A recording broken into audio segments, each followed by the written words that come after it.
Hello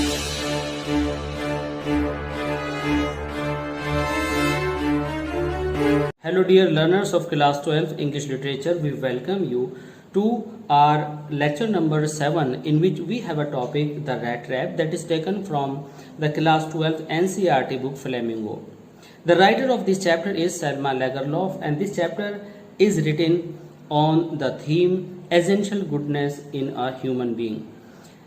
पिछले lectures में, previous lectures में आपने सुना कि इस फिलोसॉफिकल चैप्टर में किस तरह से राइटर ने essential goodness in human being को लेकर के बात की। उसने एक रेट ट्रैप पेडलर के माध्यम से आपको ये बताने की कोशिश की कि कोई भी व्यक्ति कितना विचारशील हो सकता है, यह संसार किस तरह का है, किस तरह से इसमें लोग परेशानी में फंसते हैं और उसका क्या कारण है। रेट ट्रैप पेडलर, जो कि एक बहुत ही थॉटफुल कैरेक्टर यहाँ पर दिखाया गया, हालांकि समाज में उसका महत्व, उसकी वैल्यू बहुत ज्यादा कम थी। कोई इसको ध्यान नहीं देता था, कोई इसको रेस्पेक्ट नहीं देता था, कोई इसको शेल्टर नहीं देता था। लेकिन फिर भी कोई ना कोई ऐसा व्यक्ति इस संसार में जरूर होता है जो कहीं ना कहीं किसी भी व्यक्ति को सम्मान देता है, समय देता है और जो कुछ वह उसके साथ अच्छा कर सकता है करता है। ऐसा ही कुछ रेट ट्रैप पेडलर के साथ होता है। रेट ट्रैप पेडलर जो कि ये सोच रहा था कि ये संसार एक चूहेदान के समान है और इसके अंदर जो लोग हैं वह उस बेट की तरफ आकर्षित होते हैं।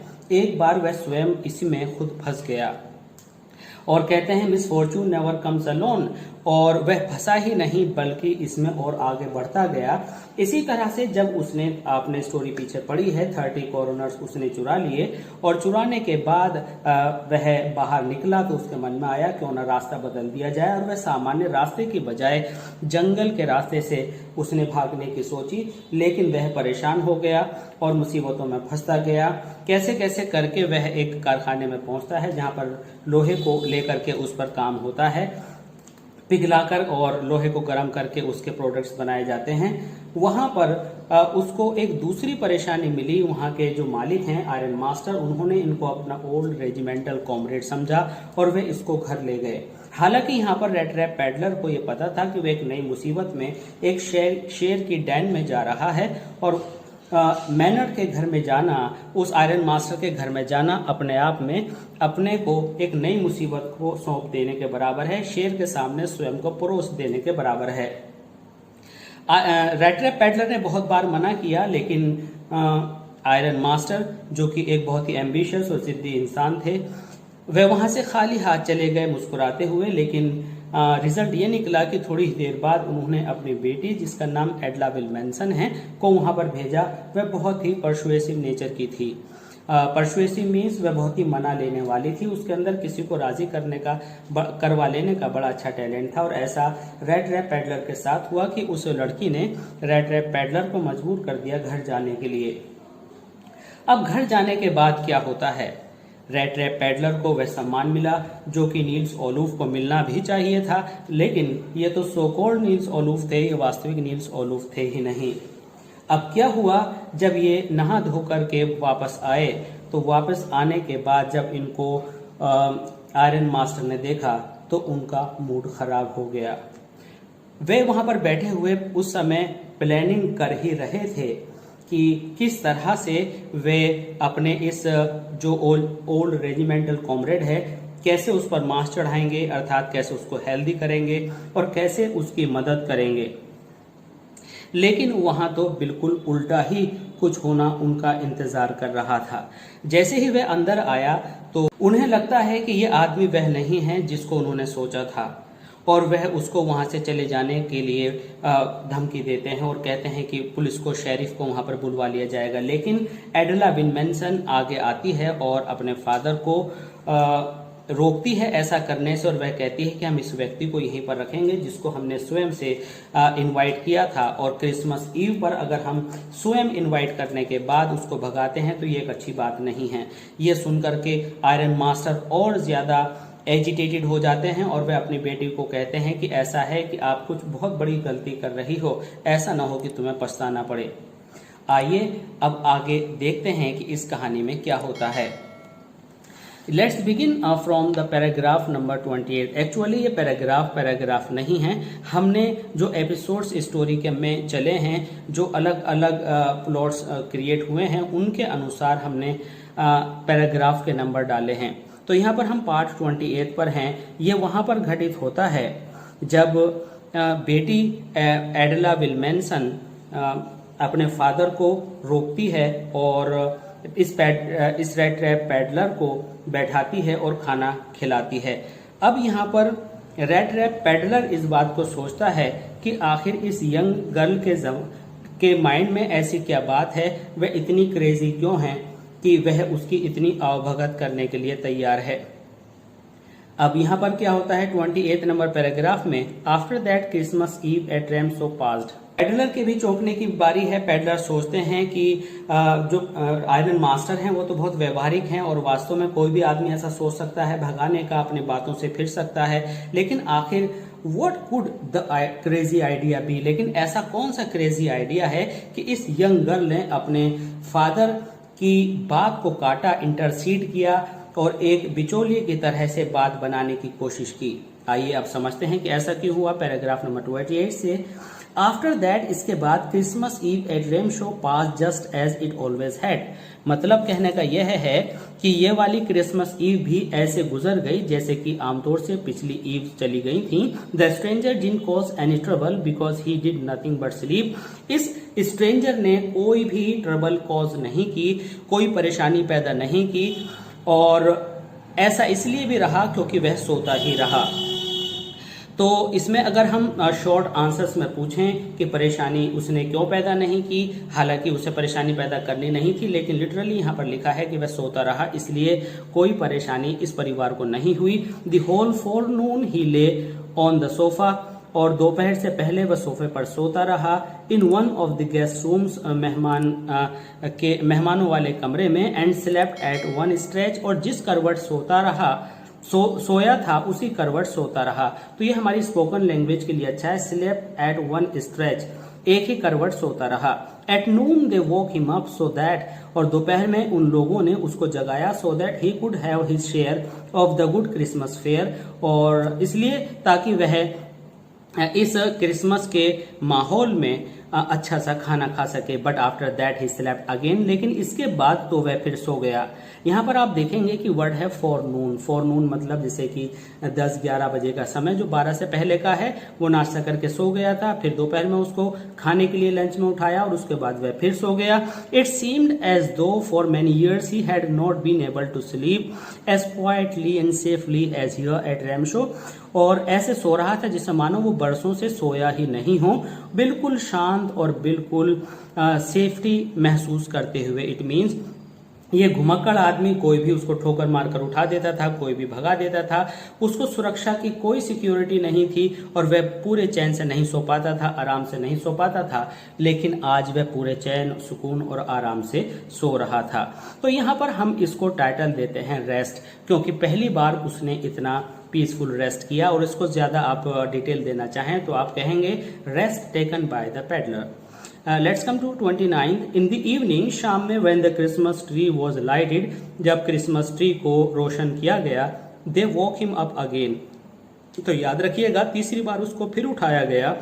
And he stood for a while, वह थोड़ी देर के लिए उठा। In the drawing room, blinking as though the candle light hurt him, blinking, वह अपनी पलकों को ऐसे झपका रहा था जैसे कि मानो कैंडल लाइट की जो रोशनी है उसकी आंखों को चुभ रही हो। But after that he disappeared again, अरे उसके बाद तो वह फिर गायब हो गया। 2 hours later he was aroused once more, चौथी बार उसको फिर उठाया गया।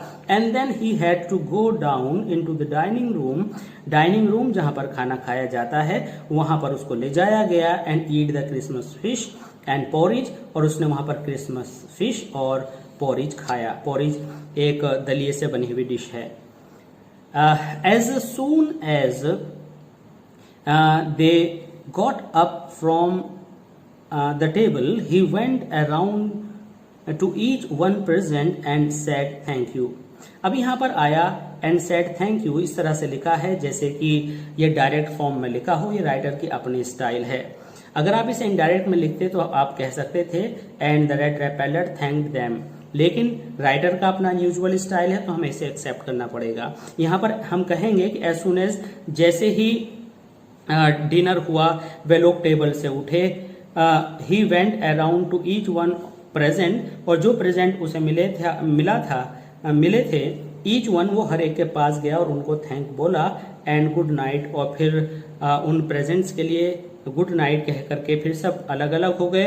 But when he came to the young girl she gave him to understand that, लेकिन जब वह उस लड़की के पास पहुंचा तो उस लड़की ने उसको समझाने के लिए बताया, it was her father's intention that the suit which he wore was to be a Christmas present, कि जो सूट उसने पहना हुआ है ये उसके फादर की तरफ से है। He did not have to return it, उसको इसे लौटाना नहीं है। And if he wanted to spend next Christmas Eve in a place where he could rest in peace, और अगर वह अगला क्रिसमस और उस क्रिसमस ईव को उस स्थान पर बिताना चाहता है जहां पर वह अच्छे से शांति के साथ आराम कर सके, एंड बी श्योर, तो ये सुनिश्चित कर ले that no evil would befall him, तो उसके साथ कोई परेशानी नहीं आएगी। आसान शब्दों में कहें तो लड़की ने कहा कि अगर वह चाहे तो अगला क्रिसमस ईव भी यहाँ पर गुजार सकता है पूरी शांति और आराम के साथ, और उसको कोई दिक्कत नहीं होगी। यहाँ पर जो ये सेंटेंस है, and be sure that no evil would befall him, तो ये बड़ा प्यारा सेंटेंस है, इसे अंडरलाइन कर लीजिए।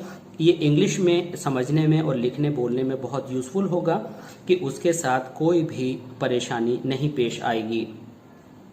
इसमें आगे बढ़ते हुए the man was the rattrap, the man with the rattraps did not answer anything to this, उस रेड रैप पैडलर ने इस तरह की किसी भी बात का जवाब नहीं दिया। He only stared at the young girl, वह उस यंग गर्ल को घूरता रहा, इन द बाउंडलेस अमेजमेंट, बे इंतहा आश्चर्य के साथ। The next morning, let's come to the paragraph 30, and before we move on to 30, let's understand the title of the paragraph number 29. हमने इसको नाम दिया festivities and feast in the evening.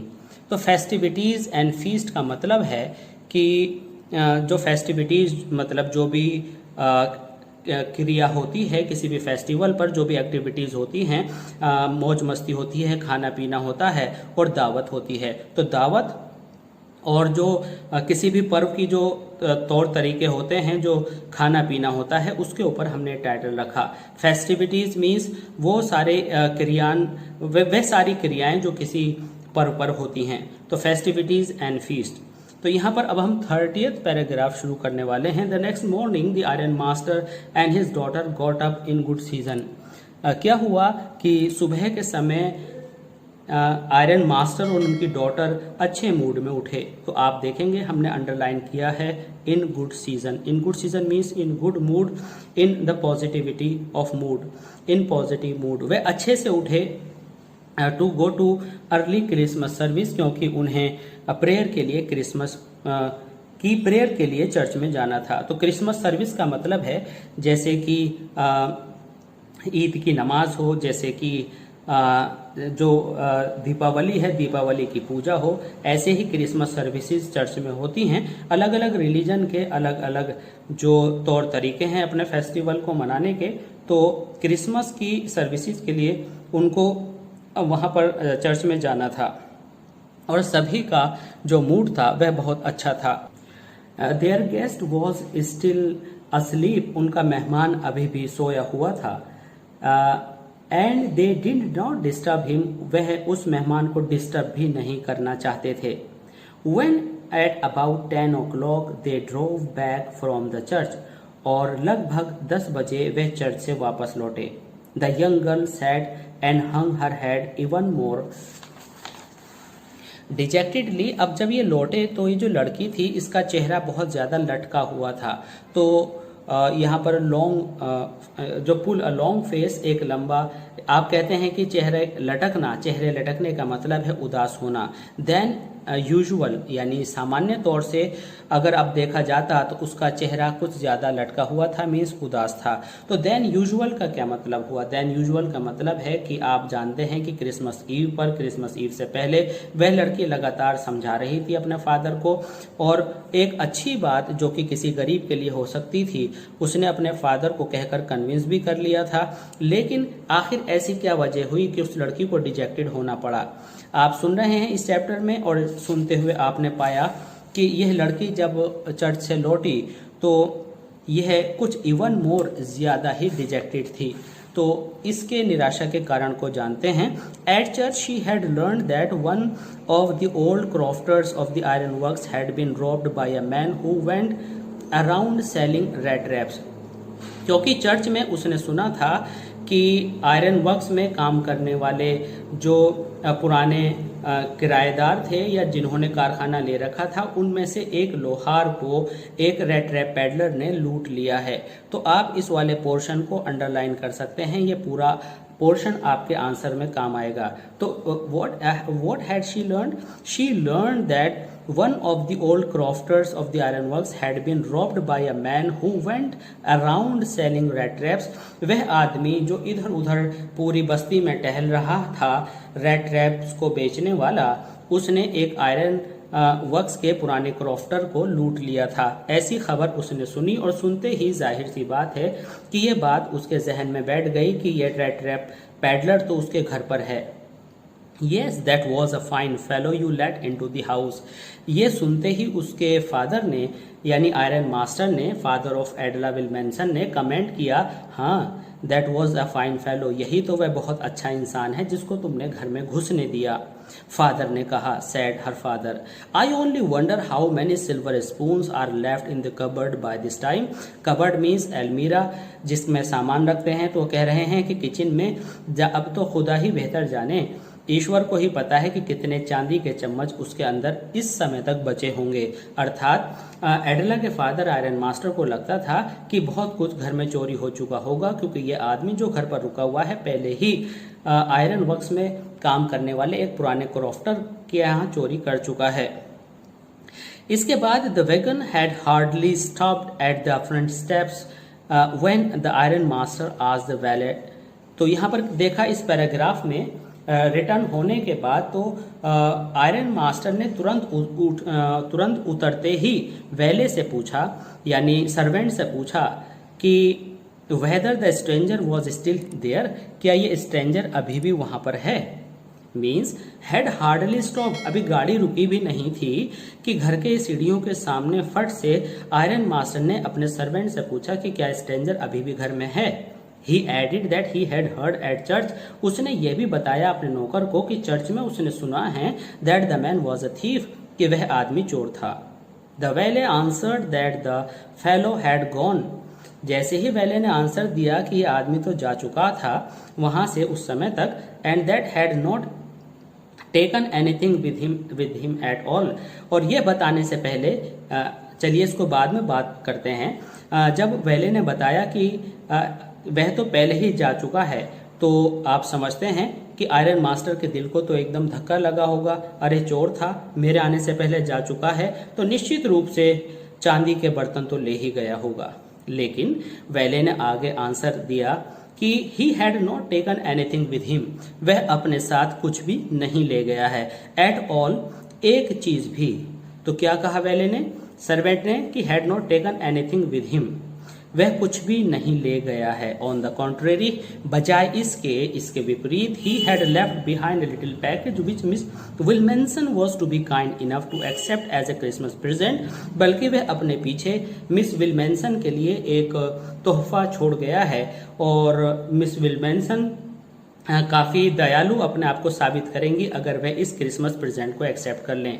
अर्थात कहने का उद्देश्य, कहने का पर्पज यह है कि जो तोहफा वह छोड़कर गया वह एडला विल्मेंसन के लिए था, और वह चाहता था कि एडला विल्मेंसन उसके इस तोहफे को ग्रहण करके उसको कृतार्थ करें, मीन्स उस पर एहसान करें। The young girl open the package which was so badly done up. Done up means prepared, जो इतनी बुरी तरह से प्रिपेयर किया गया था. That the contents came into view at once. तो ये बड़ा अच्छा फ्रेज है, केम इन टू व्यू. और इतना खराब पैकिंग किया गया था कि जो उस पैकिंग के अंदर वस्तु थी वह तुरंत ही दिखाई देने लगी. इस सेंटेंस से, इस इन फ्रेज वर्ड्स से, इस फ्रेज से क्या पता चलता है? इससे पता चलता है कि कोई भी पैकिंग जो की जाती है किसी भी गिफ्ट की, इस तरह से की जाती है जो ओपन करने वाले की क्यूरियोसिटी बनी रहे और उसके अंदर एक सेंसेशन बना रहे खोलने तक, और वह देर से खुले कि इसके अंदर क्या है, ताकि गिफ्ट खोलने का मजा कुछ और ही हो. तो यह था कि यह जो इतना बैडली डन अप था कि कंटेंट जो थे व्यू में जल्दी ही आ गए. She gave a little cry of joy. Oh no! उसने उसकी खुशी से चीख सी निकल गई. She found a small rat trap. इसके अंदर एक चूहेदान था छोटा सा.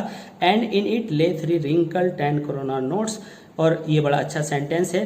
और उसके अंदर पड़े थे 3 10 करोनर के notes. But that was not all.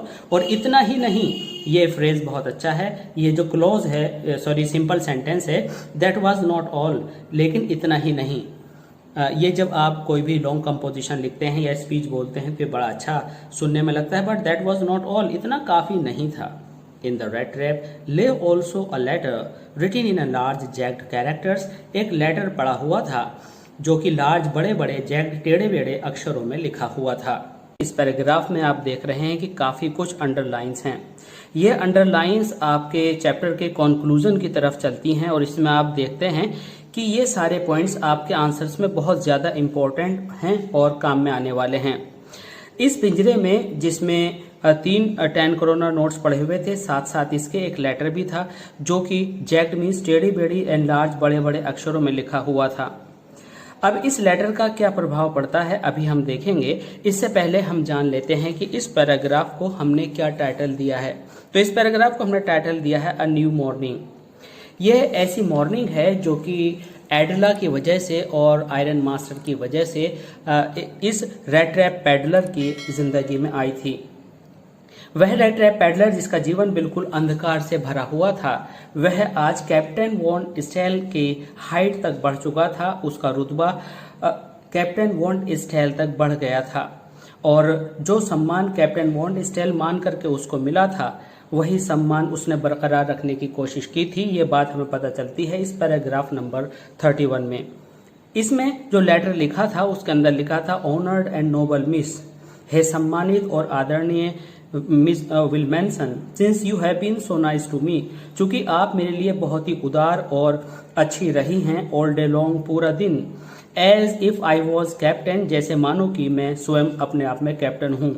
I want to be nice to you, मैं भी आपके लिए नाइस होना चाहता हूँ इन रिटर्न, बदले में. As if I was a real captain, जैसे मानो कि मैं भी वास्तव में रियल कैप्टन हूँ. अर्थात कहने का मतलब यहाँ पर यह है कि मुझे कैप्टन मानकर आपने जो सम्मान दिया, तो उस कैप्टन के कारण ही, उस कैप्टन के व्यक्तित्व के कारण ही जो मैंने स्वयं को माना, मैं आपको पलट कर सम्मान देना चाहता हूँ. For I do not want you to be embarrassed, और मैं नहीं चाहता कि आप बिल्कुल भी परेशान हों. At this Christmas season by a thief, एक चोर की तरफ से इस क्रिसमस सीजन पर. अर्थात मैं एक चोर जो कि एक रेड ट्रैप पैडलर रहा हूं, मैं उससे बदल करके अपने आप को, जो आपने मुझे सम्मान दिया कैप्टन वॉन स्टेल का, उस स्तर तक ऊंचा उठ करके मैं नहीं चाहता कि एक चोर बन करके आपको कोई एम्बेरसमेंट या तकलीफ दूं. But you can give back the money to the old man, बस आप इतना करना कि ये जो रुपया है ये उस ओल्ड मैन को दे देना जो कि ऑन द रोड साइड रहता है. Who has the money pouch hanging on the window frame, जिसने मनी का यह पाउच विंडो फ्रेम पर टांग दिया था. फॉर द पुअर वांडरर्स, बेचारे आने जाने और घूमने वाले लोगों के लिए चारा बनाकर. इट मीन्स इस 3 करोनर नोट वाले पाउच की वजह से मैं इस सारी परेशानी में फंसा था और ये जो 3 नोट्स थे उस पाउच के अंदर ये मेरे लिए चारा बन गए थे, मेरे अर्थात एक पुअर वांडरर के लिए. The red trap is a Christmas present from a rat, और ये जो चूहेदान मैंने आपको उपहार स्वरूप दिया है, ये एक चूहे की तरफ से आपको एक क्रिसमस का तोहफा है. Would have been caught in this world's rattrap, और वह चूहा जो कि पकड़ा जाता और हमेशा के लिए बंद हो जाता इस चूहेदान में, if he had not been raise to captain. ये लाइन्स बेइंतहा इंपॉर्टेंट हैं और बहुत ही मीनिंगफुल हैं। रैट ट्रैप पैडलर अपने आप को चूहा कहता है और कहता है कि ये चूहा इस जाल में, जो कि ये पिंजरा मैंने आपको उपहार स्वरूप दिया है, इसके अंदर बंद हो जाता यदि मैं स्वयं को कैप्टन वॉन्ट स्टाइल के स्तर तक नहीं उठाता।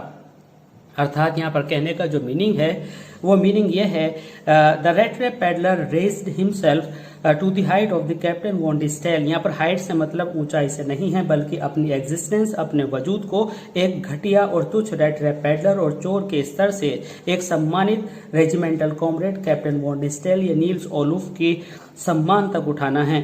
वह सम्मान जो इस परिवार की तरफ से इस व्यक्ति को मिला था, इसने उसको समझा और समझने के बाद अपने आप को कैप्टन वॉन्ट स्टाइल के स्तर तक उठा करके उनको एक तोहफा दिया और उनके एहसान को माना और उन्हें बताया कि यदि मैं कैप्टन वॉन्ट स्टाइल तक अपने आप को रेज नहीं करता, नहीं ऊंचा उठाता, तो हमेशा इस चूहेदान में फंसा रहता।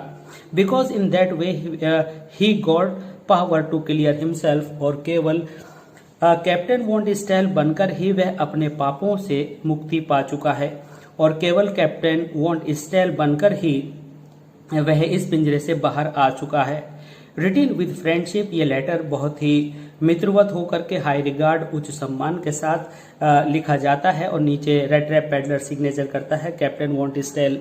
इट मीन्स यहाँ पर वह रुतबा जो कैप्टन वॉन्ट स्टाइल का रैट ट्रैप पैडलर को दिया गया था, रैट ट्रैप पैडलर उसे स्वीकार करता है और उसी स्तर तक उठ करके उनको वह सम्मान वापस करता है और आज अपने आप को कैप्टन वॉन्ट स्टाइल के स्तर का सम्मानित व्यक्ति पाता है और वही सिग्नेचर उसने लेटर के अंत में किए। तो इस तरह से हमने ये सीखा कि अगर हम गुडनेस अपने अंदर रखते हैं और दूसरे के अंदर हम वही चीज़ चाहते हैं, तो पहले हम उसके लिए वह कार्य करें, उसी तरह का व्यवहार करें। और इसका बेहतरीन उदाहरण एडला विल्मेंसन थी।